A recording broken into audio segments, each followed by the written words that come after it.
Hello everyone, welcome to another video. It is time again for one of my most favorite things in the world, and that is teaching about the Wheel of the Year.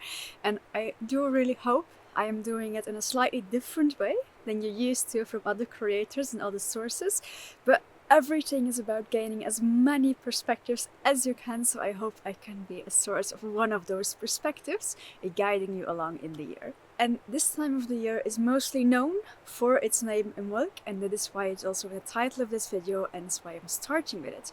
However, as you hopefully know already if you have watched more of my videos, I am not a historicus.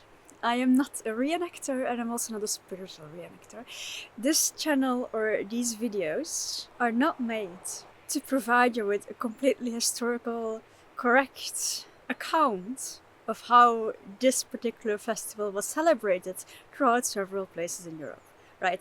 I am much more interested in the red threads of the energetics happening around the whole world, and especially if you look to Indo-European spirituality that has traveled along with the populations over thousands and thousands of years. Now we do have to give things a name, right? That's why we're using the name Imbolc. But I'm going to compare it to, among others, the Dísablót we have here in the Nordic traditions. And I'm also going to give you a little bit deeper perspective about where we are at in the cycle of the year and what are the main energetics happening on Earth during this time frame. And I'm going to start the video by discussing more the time frame of the spirit of the year. And here you can see a lovely basic sketch I made, and you can see that this is your basic wheel of the year, right? You have 4 lines crossing this circle, and you have the solstices on this line, you have your equinoxes on this line, then we have the beginning of February in where we are now, connecting the beginning of August, and then we have the last line connecting Beltane with Samhain or Álfablót, right? Now all of these lines, they are as important. They will also give you 2 ends of the same spectrum, right? Everything is in contrasts, and it also kind of like we live in a reality of contrasts. We live in a reality where both things can be completely the opposite and are completely true at the same time, right? We are living in a time space of opposites. Now these lines represent opposites on the end of one and the other spectrum. And very simply said, without discussing the whole of the Wheel of the Year with you in this single video, and you can say the solstices line is representing the heart and aura line, because the aura is just the magnetic field of the heart, right? In a sense, very simplified. Then you have the equinoxes line, which represents the balance line. Now the line representing Beltane up to Samhain is the fairy line, or the Fey line. And then the line we are at today, we are at the one end of the spectrum of this line, and this is the sun line. Right now at the beginning of February we are celebrating the birth of the sun, and around the beginning of August, when we celebrate Lucia, we're celebrating the dying of the sun or the death of the sun. We are at the sun line. Now astrologically this means that the beginning of February we are exactly at the midpoint between the Winter Solstice and the Spring Equinox. Now the exact astronomical midpoint lies on the 3rd of February this year. This is the exact point, but historically and throughout all of Western and Northern Europe and also many other places, when the festival or the main festival of the spirit of the year was celebrated, did vary a lot, okay? It was usually done on a full moon. Alright, now the last full moon we celebrated was actually the Christmas full moon, or the Yule full moon, and this was celebrated in days before the Christian calendar, was celebrated on the full moon after the new moon after the winter solstice. Now this year that was on the 13th of January. If you, by the way, want to see a little vlog of what happened around that time where I live here in Norway, you can just go and watch my previous video. This was the Christmas full moon. Now the next festival gets a little bit more confusing about when it was celebrated. Now, and this is also why I would love to discuss these time frames of the year as more of a time frame and not as a singular date. I have felt the energy building up already for 2 weeks now, and this particular energy time frame we're in will also continue quite a while towards the spring equinox. Now in all the Celtic and Gaulish and Germanic cultures, we usually see this was celebrated around the beginning of February, but then if you look more to the north, and I want to really specifically talk about Dísablót, we have different accounts of when it was celebrated. There are accounts who say it was celebrated on the 2nd or the 3rd full moon after the winter solstice. So this was actually give you, when you would look at it this year, about the 12th of February or the 14th of March, right? Now this is a very large time frame. Now there's also other accounts, especially I think the one from, excuse my Icelandic, Snorri Sturluson, when he is talking about his saga, what was it called? Heimskringla, something like this. He talks about the Dísablót, or this thing, or thing of sweets, was celebrated in February. So February is quite a large time frame to put this festival. And then we have a 3rd festival I also want to place in this time frame of the year, and that is the festival that is celebrated, I think, in many places throughout the whole of Scandinavia, and it is called Solfest. Now, Solfest translates literally to sun feast, but it basically celebrates the day, or probably the weekend, where the sun, the direct sunlight, is coming back to your village or to your place where you live. Now this varies a lot throughout the whole of Scandinavia, right? Obviously in the south this will probably be summer in January already, but if you look all the way to Spitsbergen, or you look to all the way of Tromsø, northern Norway, this will be more in the middle of March actually, right? And then you can really nicely see the confusion with the Dísablót time frame. Some people place it on the 3rd full moon, middle of March. Some people place it on the 2nd full moon in middle of February, and then some people even say it was the beginning of February. So you can really see how it maybe was celebrated on different times in different locations. But we can all agree that it was celebrated, or we are talking about the very important energetics of the period between the winter solstice and Yule actually, which comes after it, and between the balance point of the spring equinox. Maybe it is a coincidence, maybe it's not a coincidence, but where I live, in Nordfjord in Norway, Solfest usually celebrated around the 1st weekend of February, which lies very closely to the Celtic and the Gaulish sources we have. I also put like a picture of like the newspaper from a few years back. This is how cute this can be celebrated here in Norway. And then there are 3 main themes I want to discuss with you, 3 main themes that we see back in this time frame.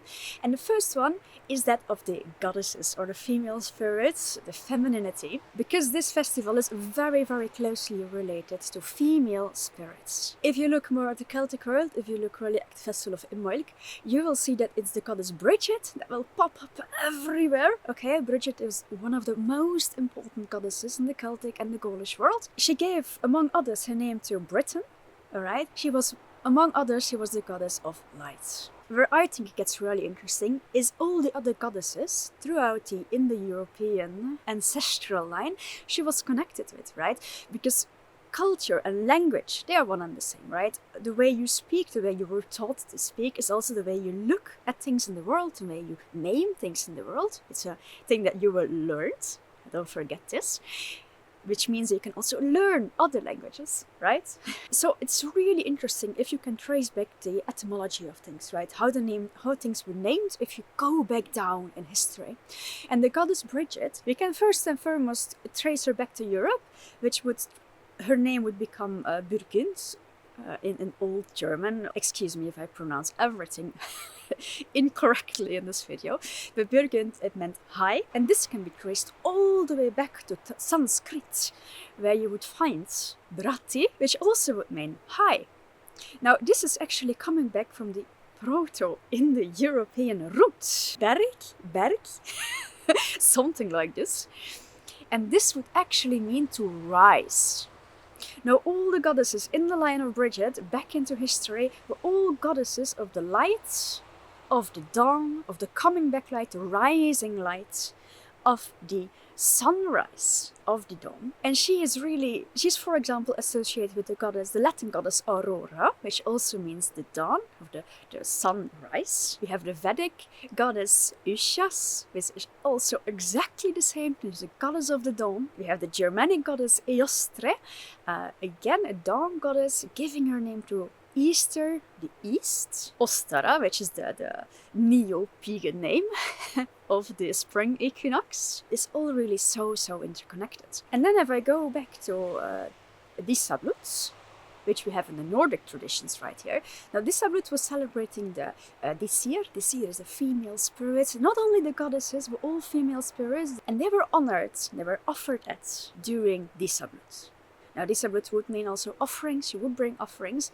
When you offer something, this would also create something which you get in return, and you were offering to have a good harvest in 6 months' time, right?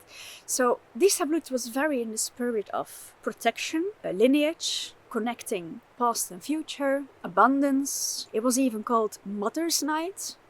So it was like, it's really like an offering to and a celebration of the feminine, and a respect for the feminine. And then you can also kind of like, if I go back a little bit again to the name of Imbolc, and this can be translated to either milk or in the womb. So we are really celebrating the birth. And so we come to the second topic I want to discuss, and it is birth. This is, we are now in the wheel of the year, we are at the rebirth. Birth or rebirth, I love to call it rebirth again, because it is a cycle that goes and goes and goes and goes and goes. Now remember this line I was telling you about? We are at a line between the birth of the sun, we are the dawn, the sunrise, and the other end of the line is in August, where we celebrate the dying of the sun. So you could also drag in the personification of the sun, which is the goddess Sol. Now, if we are talking about the topic of birth, now this time frame of the year, it is the period of time where light is coming back. We are talking about birth. It's the first sprouting. You will see snowdrops as the very first flowers of spring. It is kind of a difficult period. But it is not an easy time frame, right? It is difficult.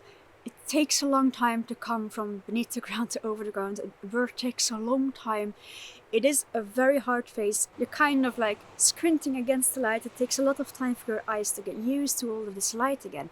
It is very fearful, and at the other end, you're really asked to look into relaxation and to like sinking into something. And it is only when you sink into something that you can also rise. So you just have to imagine a small seed of a flower trying to break through the soil, and she's really like setting roots first, right? She's rooting herself, and then it's a very hard job of breaking through the earth, and then it's all the light, and you have to get used to the light again. And because it is such a hard work, it's very understandable to feel really tired this time of year. Like, we are always expected to, in springtime, to feel this sudden rush of energy, right? It's not really like this. It's you can feel really tired, and it can feel like a very hard period of the year for you. And then when we are talking about birth, and I love to also see where we are actually at in the body, where we are feeling the energy in the body, which area of the body we can work with the most. And here we are most definitely at the root, the base of the spine, the first center of the body, okay?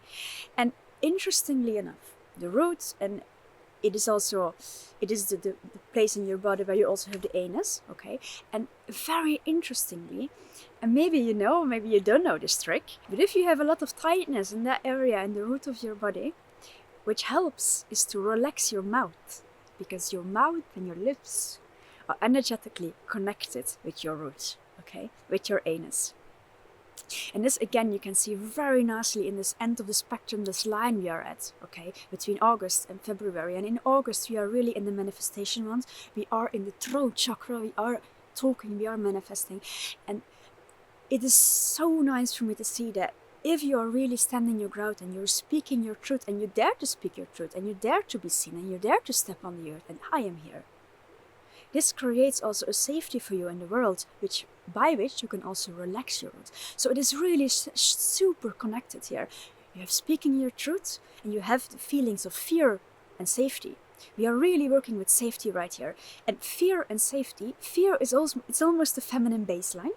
Okay, it's the emotional baseline of the feminine, is safety and fear. So I really encourage you to work with things of, what am I fearful about? And how can I mitigate this feeling of fear by standing and speaking my truth and living authentically?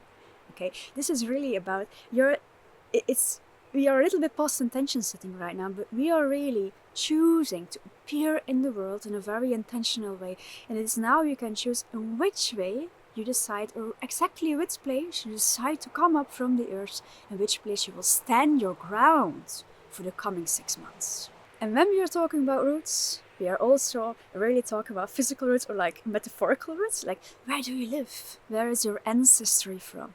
And again, the topic of ancestry, you can work with ancestry almost every point in the wheel of the year or in the cycle of the year, and you can do it every single point a little bit differently. And here in ancestry, where is your roots lying? Who are your parents? Which family were you born into, or which family did you come into? Which country are you from? Which location in which country are you from? How do you feel about it? Can you dig in a little bit more there, right? This is a really wonderful topic to see ancestry from this particular viewpoint. And then we are also talking about actually physical roots.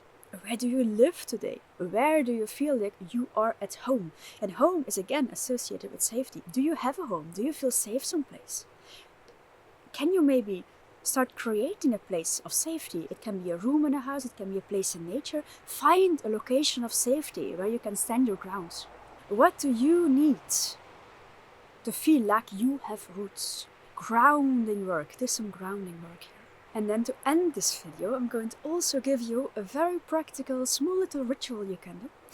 And it is a sort of offering you can give to nature. And it is the offering of your own hair. Now this sounds a little bit strange, but your hair is connected with your radiance, with your golden inner light, your inner sun almost. And on this line where we are at, February, August, giving away a little bit of your own radiance, your hair is it's like the flowers on a plant, right? It is sunlight in its material form. It is life in its material form. Cut a little bit of the dead ends of your hair. Cut a little, doesn't have to be much, and just give it as an offering to nature, or give it as an offering on your altar to a goddess. Doesn't really matter to me where you decide and in which way you decide to offer, but your hair, your personal hair, is such a beautiful gift to give, and hopefully you will get something really nice in return. Now, this was all I have for you today. I tried to keep it rather short, practical.